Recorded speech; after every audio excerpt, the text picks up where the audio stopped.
Okay, so we've just had Short Film Showcase 2. It's day 1 of Romford Film Festival. What I'm going to do is I'm going to ask our lovely people here to introduce themselves and tell us what film it was that they have brought to us. Hi, so my name's Andy and I was the director, writer and producer of Echo, which was the film about the mother and daughter going to the shop and buying alcohol and then realised the mum wasn't on the walk, she was at home asleep after a bit of alcohol. Thank you. Hi everyone, my name is Natalie Lauren. I'm the writer, co-director, producer and actor of the film Fractured Frame, which is the one about the actor returning to a casting room after a little while having a break. Hello, I'm Pat Garrett and I'm an actress and I was in the film Mercy. Hello, my name is Shrimpton and I'm the director of Mercy. Hi, my name is Chris Harvey and I'm the writer, creator and star of March the 4th. Okay, so I'm going to, obviously Pat, you're going to have to sit out on this one probably a little tiny bit, this first question. I'm going to start with Chris and come this way. Chris kind of answers my question in his... Chris kind of answers my question in his film, because for those of you that were here for it, he dies sort of 3 minutes in, don't you, after explaining what you're up to. But what I'd like to know roughly from your end down, where the concept of your story came from. Well, literally, it was the last day of submissions to actually this festival, and I thought it'd be a fun challenge to see if I could actually make a movie in that last day. So literally, I did 3 takes going down the road, and then I did all the editing here on my iPad, did a bit of AI and then had it submitted by the deadline, which was midnight. So it was a fun challenge to see if it was possible. Yeah. Excellent. Let's move down to Aaron. So what was the question again? Where did the concept come from? Not a million miles different. I worked with a camera operator who happened to have a big Arri Alexa camera and big lenses available for a weekend, and I contacted a friend of mine to see if he had any short film scripts because he wanted to do a narrative scene, and he said, I actually did a competition with 30 films and 30 shorts in 30 days, and I was like, which one? Send me one. I was like, what's just the shortest? So we ended up with this script, and then within a week I cast Matthew and Pat, and then I, got the space, and obviously there was some B-roll and things like that. So the concept really came from just trying to make a short film with the access to this big camera. But then, as I kind of more understood the story, I kind of really liked the idea of looking back at a time, kind of rave period, and someone connecting with their grandson about that experience, and the script was a little bit different. It was set in like TikTok future, but I couldn't afford or understand how to make sci-fi with no money that was 2060, so I brought it down to 2039. So then that was the kind of evolution of it. To yourself. Absolutely. So Fractured Frame, I would normally say it has an unusual journey to fruition, but actually from what I've heard of these two already, maybe it's not so I'm in good company here.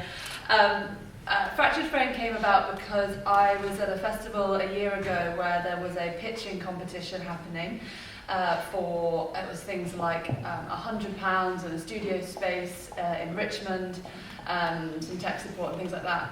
And I had nothing to pitch with that day, but liquid courage, let's say, put my hand up towards the end, and I pitched a film that I'd been thinking about, which is not Fractured Frame at all, but I won the pitch and I went to go and see the space.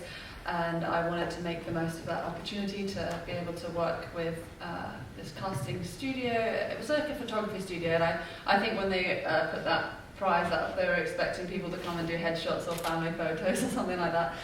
But me being the type of person I am, I thought, well, locations and kit are really expensive on a film, and this place they teach film here, so I went home to write a script that could make full use of that environment. For me, that was something that could be shot entirely in there. I didn't have money for production and art design, so it had to be a film that was set in that world. I happened to have had many years being an actor and a lot of thoughts, feelings and anxieties about that role. So it kind of felt like the perfect opportunity to explore some of those things that I've been battling with, and Fractured Frame is what happened. Excellent. So I haven't, it's my first short film in 11 years, so it's been a while, and I sort of gave myself a bit of a challenge to make something quite short and cheap, but hopefully a bit impactful.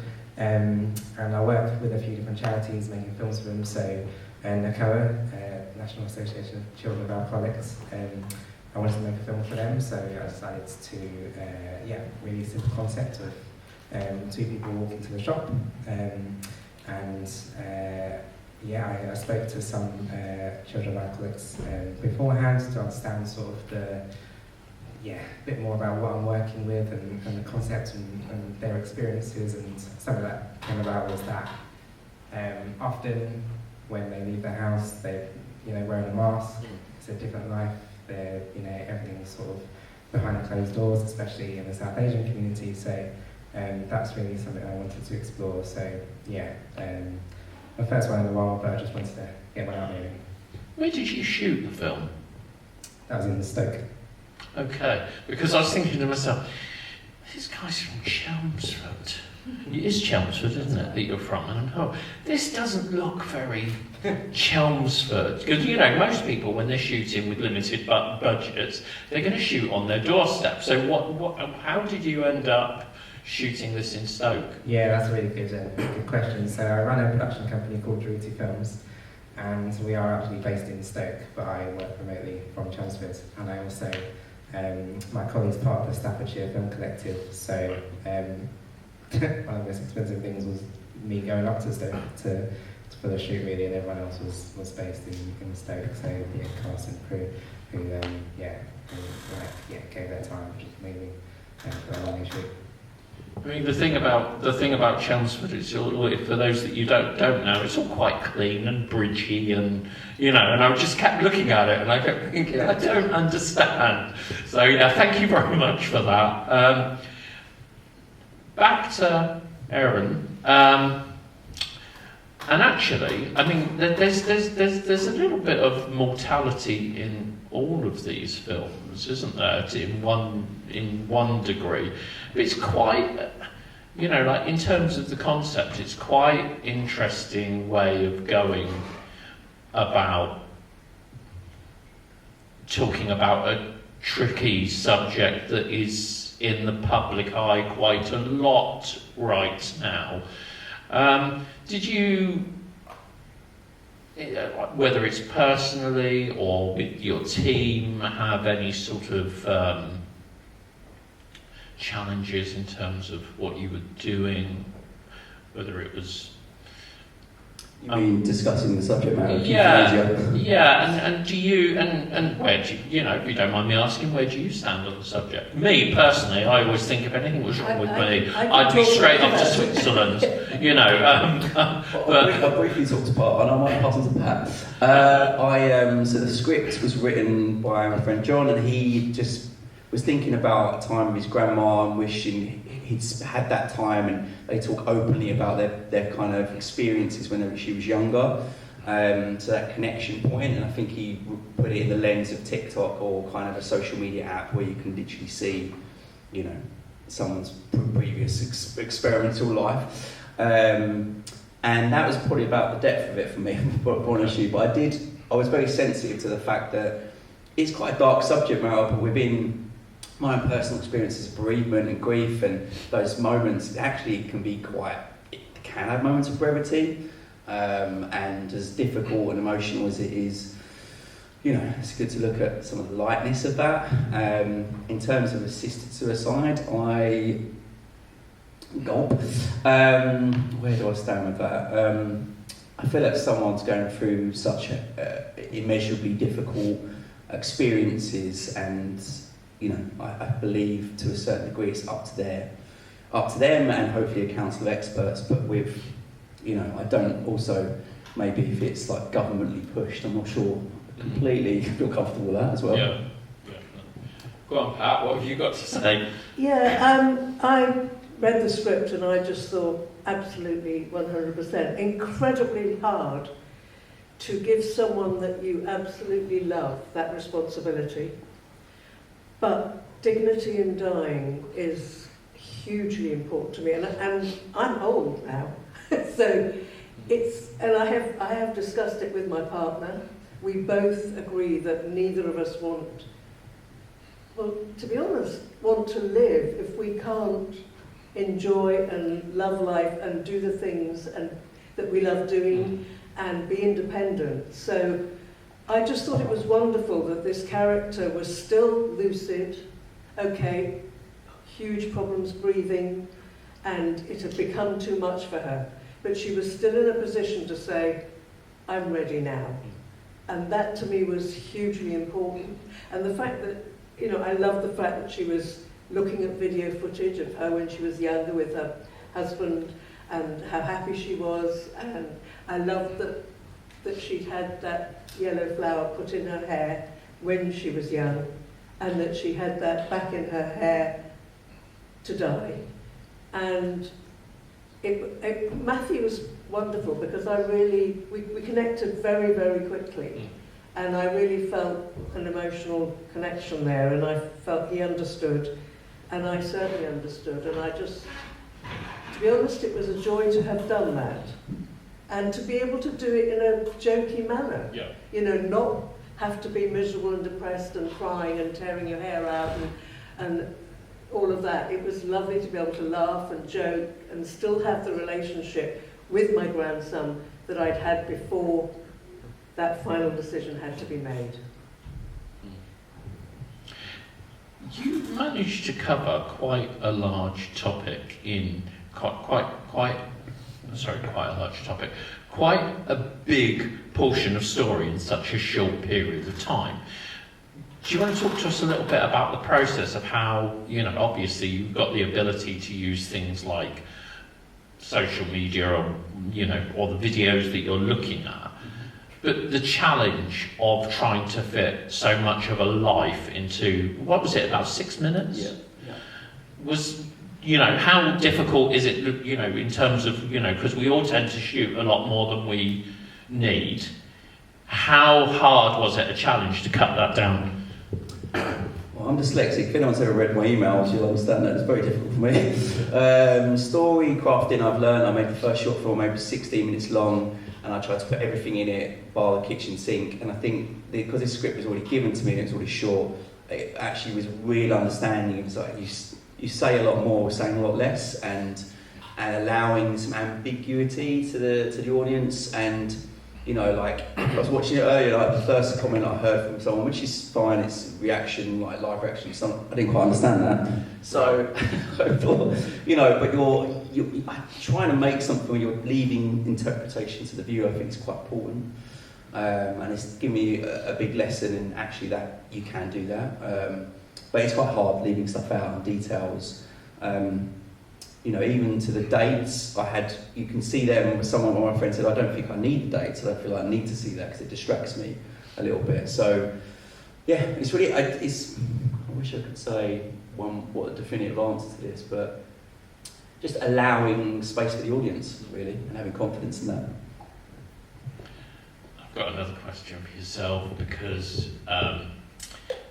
what I thought was really interesting was after the gunshot, there was quite a big reaction from the back of the screen. Did you hear it?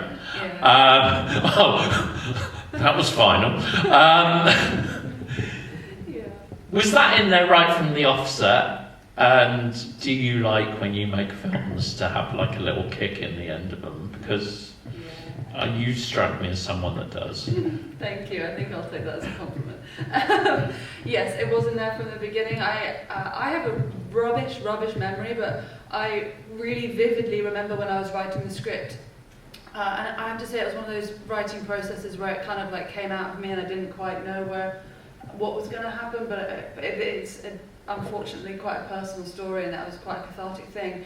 But I remember thinking when I was doing the high I'm montage, that writing that, I was like, how does it get worse? How do you end that? How do you culminate that? And for me, a big part of the film is about this invisible violence that's embedded into competition, into casting environments, into situations of gendered power and things that like that. I also was kind of aware that the reason that we have things like film and photography cameras is actually from wartime machinery and from rehousing of gun casings and things like that are more clever than I can understand. But the double entendre in the word shoot then had even more weight and depth to me. And for me, the film is about the amount that we will give of ourselves for what we want and at what cost that can come with. There's no more bigger climax or culmination than that being your life. For me, it's a metaphorical ending, and it's that they took everything from her and left her as an empty shell, and that is the same as dying. I'm up to other interpretations. I think that's the best part of that film. But I think that answers your question. And I do like to have, stay tuned to my coming films, but I do like to have a decisive moment, let's say. Yeah. Right, let's get some audience questions. If we have any out there, has anyone got any questions for us?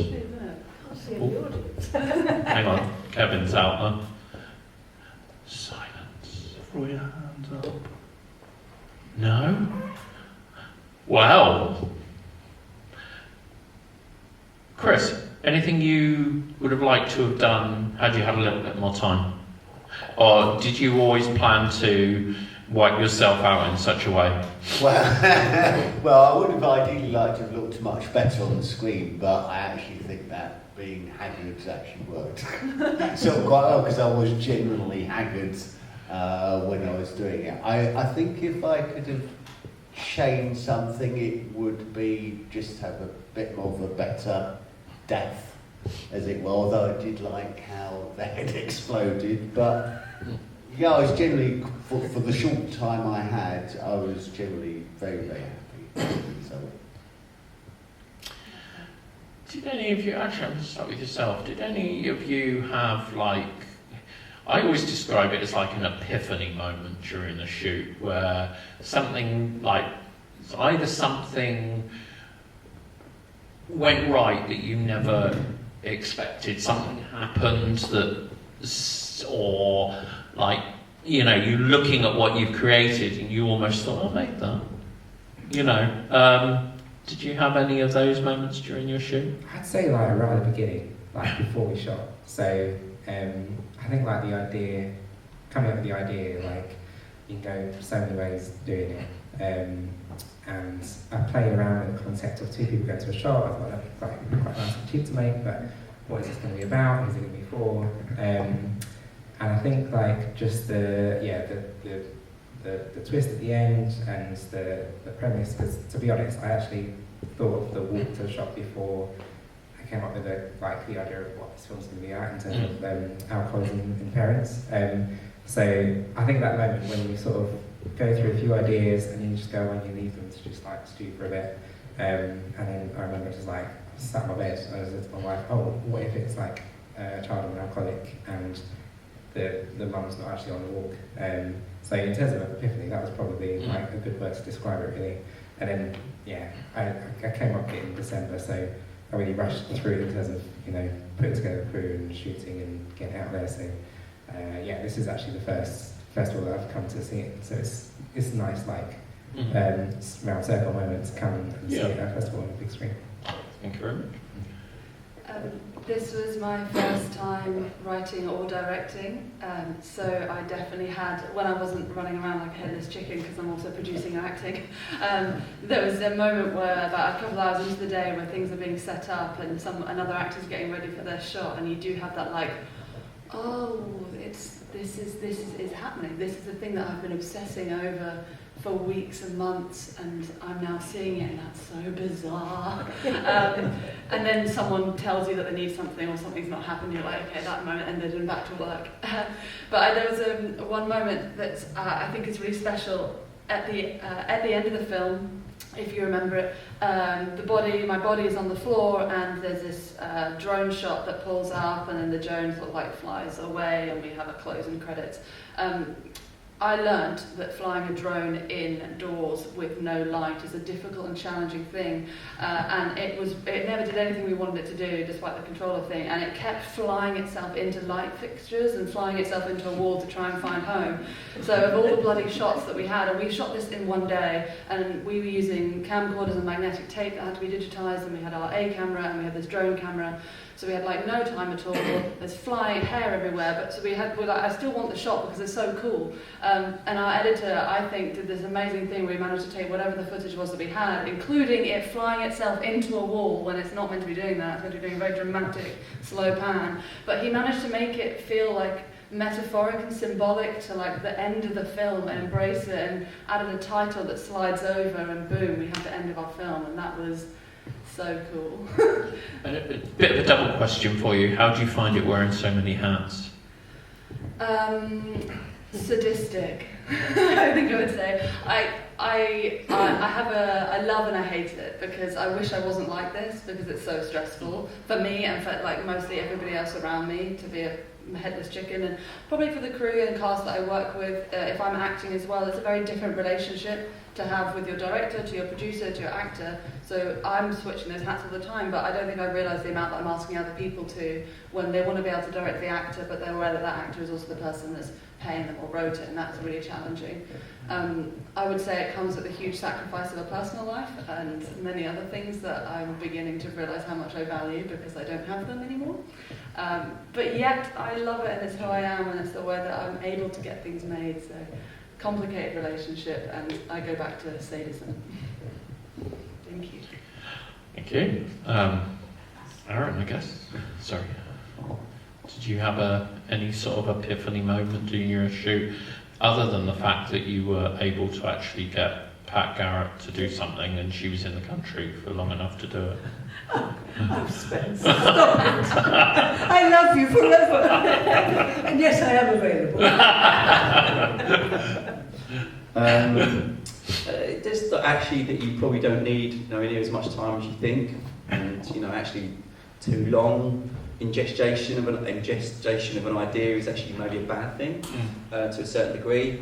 I definitely read when the film's set in the future before you decide to shoot a film, when you've got no budget. But if there's one thing I'd like, I think was that kind of what you're proud about, is that right? Yeah, like something probably that really... having to sort of consider such a heavy subject matter, but also work within a small team in a confined space, but be able to delicately try and understand how directing works in that respect. So there's probably a couple of moments where I learned that rather than give long, lengthy explanations or ideas, just say, we need to try this a little bit. You're shifting the temperature subtly, as opposed to explaining to actors that know more about you than acting how to act. I guess that's what I learned. Yeah. I have to just add, he was great to work with, and I loved it. Good. Chris? I would say what I was most sort of proud of was just getting it done with barely any thoughts in my head, because I was totally wiped out. Yeah. Right. Well, listen. Let's give the. Sorry. I have one question. Oh, go on. Sorry, I was a bit delayed. Question for Aaron, actually. Brilliant film, bravo. Thank you very much. The concept when you said that you have to know where to draw the line by having the less is more sort of concept, and not giving the audience too much, and keeping it short. Very, very difficult to obviously do. I'm guessing that would be the editing stage. I'm guessing you would shoot more than what you would need. Then you've got to be really critical about the less is more and think, no, hold on, they don't need that. no, they don't need to see that. We've already seen that. I can cut that bit out. I'm just guessing. I mean, would you say it's the editing stage is the final decision maker, if you like, from yourself on that? Yeah, I think most films, kind of like a heavy amount of work is done in editing. Documentary is all editing, I would say, but with narrative, we were pretty. We actually stuck mostly to the script, but I worked with an online editor, and he said we need to drive more on emotion and less about continuity. And I don't know if this is helpful, but it was more like, what are the emotional beats, as opposed to trying to sort of weave in through cameras and the actuality of the experience or the setting or the day and time and the sci-fi elements. Actually, what's the emotional part? And so that was, that's how we kind of stuck. That's what we stuck to try and tell a story, as opposed to explain the full world and where the characters are and what day of the year it is as well. Is that helpful? Does that answer the question? Yeah. A lot's in the editing. Have we got any other questions out? There's one right near the back, Mr. Kevin.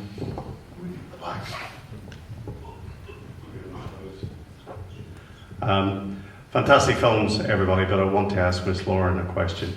In your initial... great film, by the way. Thank you. And I guess a lot of films are open to interpretation. I'm a big fan of Jonathan Glazer. And this question may be coming off the back of me going to Yes, She Cans, where we support a lot of the female groups over there. But I took your movie to be that she was recovering from sexual abuse initially, but that wasn't the description you gave. Sorry, was I incorrect, or is it just open to interpretation? You're not incorrect. Firstly, Yes She Can is an amazing organisation, and anybody that is like me baffled about can absolutely check out that, because I think what they're doing is amazing. Thank you for saying that. Yes, it's a difficult thing to talk about. It's in the film. You're not hallucinating. It's there if people want to see it and pick up on it, which is part of, I guess, what we're talking about how much you need to tell an audience or show an audience. And on that particular subject matter, there's a lot out there, and it can be shown in lots of different ways that vary in their degrees of taste and sensitivity. For me, it was always in the script. It's part of what I'm talking about when I talk about gendered power or the environments that I've unfortunately witnessed as a model and as an actor. But when I was putting it in the film, I really didn't want the film to become about that or be defined by that. I knew that the audience would need something to suggest why she found it difficult to come back into that space, and this is what we're talking about. Your great question was about writing the film again in the edit. So it was there, it's in one shot. We linger on it, we changed the colour scheme for that shot only. I added lots of sound, so it brought that touch to the forefront of your experience, hopefully watching it. But I think hopefully if that's not what other people saw or felt, then the film still works. I don't know if that answers your question. It's a really good one. No one's asked me that yet. Thank you. I appreciate you seeing that. Excellent. Well, listen, can we give our lovely panel a big round of applause, please? And thank you very much for your films, and we look forward to seeing what comes this way next. Thank you. Thank you.